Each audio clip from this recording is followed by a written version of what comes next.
প্যান্ডেলে আগত সকল দর্শনার্থী ও সকল ভক্তবৃন্দকে জানানো দেয় তারাপুর 22-এর বাজার সার্বজনীন দুর্গাপুজো কমিটির পক্ষ থেকে সকলকে শারদীয় শুভেচ্ছা ও আন্তরিক অভিনন্দন।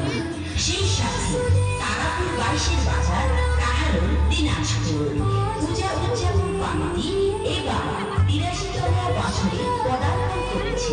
প্রতিবারের ন্যায়